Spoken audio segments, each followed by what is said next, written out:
Friends, हमारे YouTube channel पे आपका स्वागत है। आज हम लोग हिंदी सब्जेक्ट यानी कि class 12 board exam Hindi subject 2023 का पेपर देखेंगे बोर्ड का, जो कि सर जनरल कमला सिंह बालिका इंटर कॉलेज में ये सेट आया हुआ था। तो आप इस क्वेश्चन को क्वेश्चन पेपर यानी कि पैटर्न को देखेंगे और इस हिसाब से आप तैयारी करेंगे कि 2025 में क्वेश्चन किस तरह से आने वाला है। तो हम लोग इस क्वेश्चन को देखते हैं और उसके बाद समझते हैं कि किस क्वेश्चन में कौन सा कितने नंबर का है और किस तरह से पूछा गया है। ठीक, तो अब आते हैं क्वेश्चन नंबर फर्स्ट में खंड क। इसका निर्देश दिया हुआ है, आप इसे आसानी से पढ़ सकते हैं। इसमें समझाने की कोई ज़रूरत नहीं है क्योंकि 15 मिनट विद्यार्थियों को देना है। पहला पॉइंट ये है और दूसरा पॉइंट ये है कि क्वेश्चन को करना अनिवार्य है। ठीक, अब आता है कि क्वेश्चन नंबर खंड क में क्वेश्चन नंबर फर्स्ट, जिसमें कि दिया हुआ है 5 क्वेश्चन, वो विकल्पीय प्रश्न।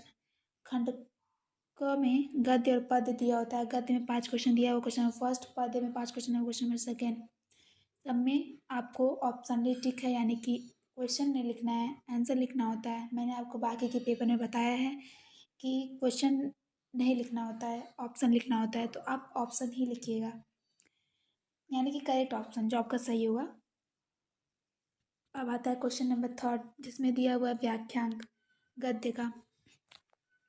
तो इसमें 2 ऑप्शन दिया होता है जो कि 10-10 नंबर का है। ये सभी आपके नंबर के हिसाब से डिपेंड होता है, यानी कि क्वेश्चन नंबर थर्ड में जो व्याख्या दिया हुआ है, चाहे वो अथवा करके नीचे दिया हो, चाहे ऊपर, अगर ऊपर वाला देखते हैं जो कि दिया हुआ है यदि नामीकरण डॉट डॉट डॉट होगा, तो इसमें देखिए 5 क्वेश्चन नीचे दिया हुआ। व्याख्या तो आप करेंगे ही करेंगे। तो देखिए यहाँ पर लिखा हुआ पाँचों क्वेश्चन का जो दिया हुआ सब 2-2 नंबर के हैं। अगर आप इसमें से पूरा क्वेश्चन अटेंड करते हैं तो आपको पूरा का पूरा 10 नंबर मिलेगा।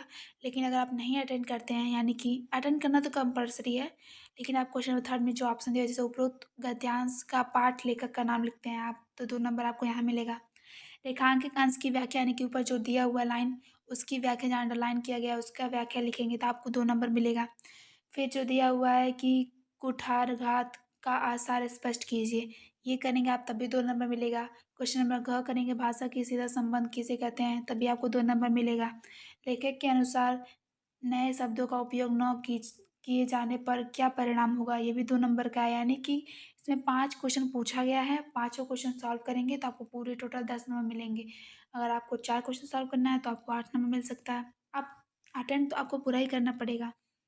अब आता है क्वेश्चन नंबर 4। ठीक उसी प्रकार क्वेश्चन नंबर 4 में भी है, जैसा कि हमने क्वेश्चन नंबर थर्ड में बताया। अब आता है क्वेश्चन नंबर 5, जिसमें दिया हुआ है साहित्यिक परिचय। साहित्यिक परिचय लिखना अनिवार्य होता है। बहुत सारे बच्चे क्या करते हैं कि साहित्यिक परिचय की जगह जीवन परिचय लिख देते हैं, लेकिन साहित्यिक परिचय अगर लिखा जाए तो वो करेक्ट होता है। जो पूछा गया एग्जाम में अगर आप वही लिखें तो मार्क्स अच्छे मिलेंगे।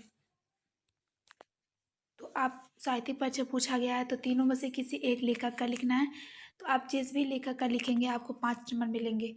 क्वेश्चन नंबर ख में भी ठीक उसी प्रकार 5 नंबर मिलेगा। आप कोई भी लेखक का साहित्यिक परिचय लिखिए। क्वेश्चन नंबर 6 आता है, इसमें दिया हुआ है आपका ध्रुव यात्रा या पंचलाइट या फिर बहादुर कहानी, दोनों तीनों में से, यानी कि यहाँ दिया हुआ है 3 ऑप्शन दिया हुआ अथवा अथवा, तीनों अथवा में से आप कोई भी कर सकते हैं। बाकी के इस क्वेश्चन नंबर 7 में भी यही दिया हुआ है कि क्वेश्चन नंबर 7 बहुत सारा दिया हुआ है। आप अपने अपने राष्ट्र के हिसाब से लिखिएगा, जो जिस ज़िले का होगा उस ज़िले का अपना लिखिएगा। तो ये आप लोग के स्कूल में बताया गया होगा कि किस तरह से सॉल्व करना है। ठीक, अब आता है कि क्वेश्चन नंबर 8, जो कि संस्कृत का पार्ट है, खंड ख। इसमें भी 2 ऑप्शन दिए व्याख्यांक, तो इसमें 7-7 नंबर का है। 2 व्याख्या में से एक व्याख्या करेंगे तभी आपको 7 नंबर मिलेंगे। 2 व्याख्या करेंगे तो हो सकता है और नंबर माइनस हो जाए। तो खंड ख में भी 2 व्याख्या दिया हुआ है, जिसमें से एक करना है।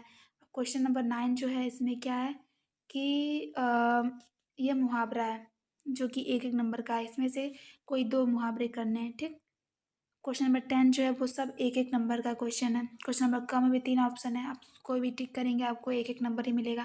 पहला टिक करेंगे, दूसरा टिक करेंगे, तीसरा, तीनों में से 1-1 नंबर मिलेगा। तीनों क्वेश्चन सॉल्व करेंगे। फिर ख का भी इसी प्रकार 2 क्वेश्चन दिया है, दोनों सॉल्व करेंगे। फिर क्वेश्चन नंबर 11 पे आते हैं। क्वेश्चन नंबर 11 में भी आपका 2 ऑप्शन दिया हुआ है, खंड क में 1-1 नंबर का, इसको आप सॉल्व करेंगे। ठीक इसी प्रकार खंड ख में भी 2 क्वेश्चन दिया हुआ है 1-1 नंबर का, आप इसको लिखेंगे। सॉरी, खंड ग में भी दिया हुआ है, जो कि इसमें 4 ऑप्शन दिया लेकिन 2 करना है, 1-1 नंबर का है। अब आता है क्वेश्चन नंबर 12, जिसमें है कि पहला क्वेश्चन जो वो 2 नंबर का है, जिसमें श्रृंगार रस और करुण रस में से आपको एक करना है। और खंड क में अनुप्रास अलंकार और उपमा अलंकार में से किसी एक को करना है। अब आता है क्वेश्चन नंबर ग, जिसमें दोहा और सोरठा छंद में से किसी एक को करना है आपको। आपको 2 नंबर मिलेंगे, चाहे आप दोनों में से एक करें या दोनों दोनों करें। और क्वेश्चन नंबर 13 जो है वो एक प्रश्न पत्र लिखने के लिए दिया गया है, जो कि 2 सब्जेक्टों पे दिया गया है। आप दोनों में से किसी पे भी लिखेंगे, आपको 6 मार्क्स मिलेंगे। क्वेश्चन नंबर 14 में आपको दिया हुआ है 9 नंबर का निबंध लिखने के लिए। ठीक, तो आप किसी भी टॉपिक पे लिखेंगे, आपको टोटल 9 नंबर मिलेंगे। लेकिन हाँ, ये निबंध लिखने के लिए आपको कम से कम 3 से 4 पेज तो लिखना ही पड़ेगा, तभी आपको टोटल नंबर मिलेंगे। और उसमें ये नहीं होता है कि आप एक हेडिंग डालें और पूरा पैटर्न लिख दें। लिखने का कुछ सिस्टम होता है। अगर आप बीच बीच में टॉपिक वाइज लिखेंगे, जैसे कोई स्टार्ट कर रहे हैं कोई टॉपिक, तो जैसे मेरा प्रिय साहित्यकार, तो ये हेडिंग हो गया। उसके बाद फिर उसके अंदर उसका प्रस्तावना, कारण, वजह, निवारण, उपन्यास या जो भी होता है उसमें टॉपिक, आप उसको लिखेंगे टॉपिक वाइज हेडलाइन करके, तो थोड़ा दिखने में भी क्लियर होगा और एग्जाम में अच्छे से उसको पढ़ भी पाएगा, तभी आपको निबंध में नंबर मिलेगा। क्योंकि कुछ बच्चे क्या होते हैं कि डायरेक्ट हेडिंग डालते हैं और टोटल लिखते चले जाते हैं, लिखते चले जाते हैं, और बोलते हैं कि मुझे पूरा नंबर मिल जाएगा या फिर एग्ज़ाम में मैं भर के आया हूँ। ऐसे नहीं होता है, टॉपिक वाइज लिखेंगे तभी आपको नंबर मिलेगा। तो ये रहा क्लास 12th का हिंदी का पेपर, बोर्ड एग्ज़ाम का। इसका पैटर्न पैटर्न भी है और ये रियल कॉपी पेपर भी है।